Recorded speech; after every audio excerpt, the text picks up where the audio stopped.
ハンドルがありません。ペダルもありません。ミラーもありません。この箱のような車がアメリカでお金を取って人を乗せることを認められました。テスラのサイバーキャブではありません。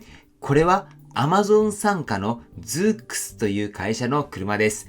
おはようございます。ケンです。先に言っておきます。これはズークスがテスラに勝ったっていうお話ではありません。先に超えたのはロボタクシー競争そのものではなく、専用設計の車を商用展開するために必要な連邦規制上の一段階です。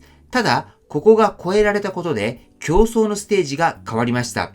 技術の実験から商用化の競争へ見ていく順番は承認の中身、その限界、サイバーキャブとの関係、4つの競争軸、そしてテスラが証明すべき3つの条件です。7月30日、アメリカの道路交通安全規制当局 NHTSA がズークスに対して連邦自動車安全基準の一時的な適用除外を出しました。アメリカには FMVSS という連邦自動車安全基準っていうルールがあります。ハンドル、ブレーキペダル、ミラー、数十年かけて作られたこれらの基準はすべて運転する人間が乗っている前提で書かれています。ズークスの車にはその人間はいません。4つの座席が向かい合わせに並び、前後どちらにも同じように走れる設計です。だから基準を満たさない。満たさないなら商用で走らせることもできない。今回の適用除外はその前提を一時的に外すものです。専用設計の自動運転車が商用展開のために連邦基準の適用除外を得たのはズークスによればこれが初めてです。では、ここからが大事です。何が認められていないのか。それは一つとして、これは一時的な適用除外で恒久的な認可ではありません。二つ目としては、年間最大2500台、2年間っていう上限があります。アマゾンはいずれ年間1万台規模を目指すと報じられてはいますけれども、今認められているのはその4分の1です。そして3つ目としては、連邦の承認が下りても、有料で走らせるには、州や地域の承認が別途必要です。ズークスはラスベガスで来月から料金を取り始める予定ではありますが、カリフォルニアでは州の許可がいります。そして4つ目としては、ここが一番誤解されやすいんですけれども、NHTSA が認めたのは、車両の構造についての判断であって、ズークスの AI の運転能力を全面的に認定したわけではないんです。実際、安全団体からは批判も出ています。Advocates for Highland and Auto Safety の法務責任者は、約束と美しい言葉は多いんだけれども、裏付けとなっているデータがなかったっていう趣旨の懸念を表明しています。NHTSA も強化された監督体制を条件にしたとしています。そしてここでテスラです。サイバーキャブにもハンドルとペダルがありません。つまり、ズークスと全く同じ規制上の問題に直面します。インサイド EVs はサイバーキャブを展開するには同種の承認が必要になると報じられています。今テスラが走らせているロボタクシーはモデル Y です。ハンドルもペダルもあるのでこの問題は起きません。起きるのはサイバーキャブを商用で走らせようとした時です。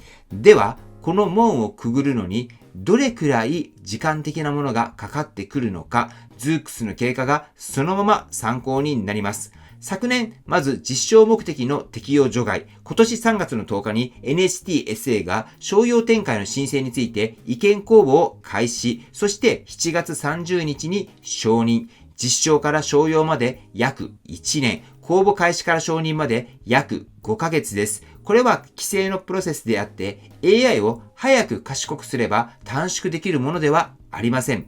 では、ここで視点を広げてみてみたいと思います。ロボタクシーで勝つには4つが同時に必要です。まず1つとしては技術です。これは安全に走る AI そのものです。2つ目としては規制です。連邦の基準をクリアし、州と地域の許可を取ることです。そして3つ目としては量産です。走らせる台数の車を実際に作れることです。そして4つとしては運行になります。配車、清掃、充電、故障対応まで含めて毎日サービスとして回せることです。これら4つがどれか1つ欠けると成立はしません。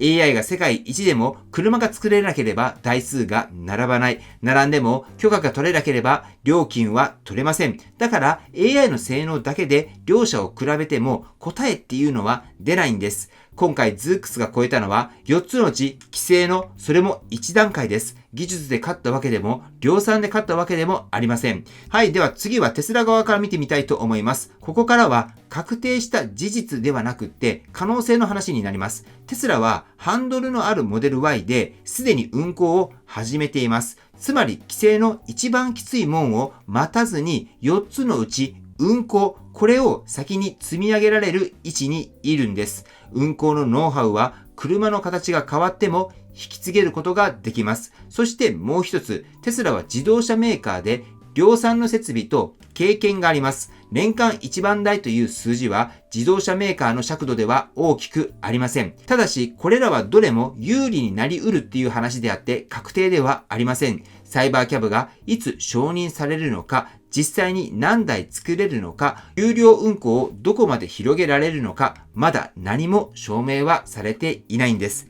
はい。ということで、整理をしていきたいと思います。事実としては、7月30日に NHTSA が Zoox に連邦基準の一時的な適用除外を出しました。専用設計の自動運転車としては、商用展開で初、年間最大2500台、2年間、有料運行には州や地域の承認、これが別途必要です。サイバーキャブにも同種の承認が必要になると報じられています。推測としては、競争の軸が4つに広がったっていう見方です。テスラが既存車両を活かせることが優位になり得るという見方もあります。サイバーキャブの承認時期、そして最終的にどこが勝つのか、これらはまだわかりません。テスラがこれから証明すべき条件っていうのは3つあります。1つとしては、サイバーキャブで同じ連邦の承認を取れるかどうか。2つとして、認められた台数を実際に作って並べられるのか。そして3つとしては、有料の運行を州と地域をまたいで広げることができるのか。この3つが埋まって、サイバーキャブは初めて事業になるんです。逆に、どれかが止まっている間は、AI がどれだけ進歩しても事業の数字は動かないんです。はい。ということで今日の内容、最後に整理をしていきたいと思いますけれども、ロボタクシーの勝敗っていうのは AI の性能だけでは決まらないということを今日はしっかりと覚えてもらえたらと思います。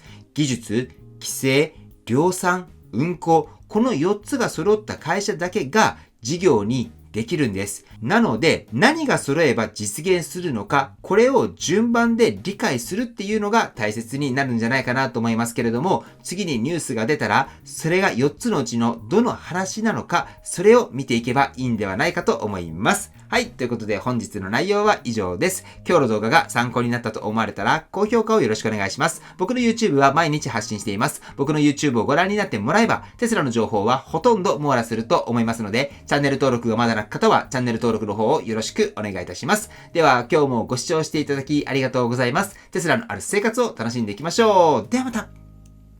推進です。皆さん、車での移動中だったり、充電ステーションでの待ち時間、ネット環境ってどうされていますか？スマホのテザリングだとバッテリーも減るし、ギガも気になりますよね。そこで最近僕が注目しているのが、モビリティ Wi-Fi、モビファイというサービスです。これ何がすごいのかっていうと、ドコモ、au、ソフトバンク、楽天、この4つの回線を自動で切り替えてくれるんです。つまり走っている場所に合わせて、その時一番強い電波、これを勝手に掴んでくれるんです。なので僕自身も使っていますけれども、割とどこでもサクサクと繋がることができます。なので、移動中だけではなくて持ち運びもできますので、いろいろな場所で使うことができる。災害があって家の電波が使えない時でも家で使うっていうこともできますし、本当僕はこれがあるおかげでどこでもネットに繋げる状況ですので、非常に重宝しています。ぜひね、興味がある方は概要欄にリンクを置いていますので、そちらの方からご覧ください。はい、ということで本日も最後までご視聴していただきありがとうございます。素敵な一日をお過ごしください。ではまた。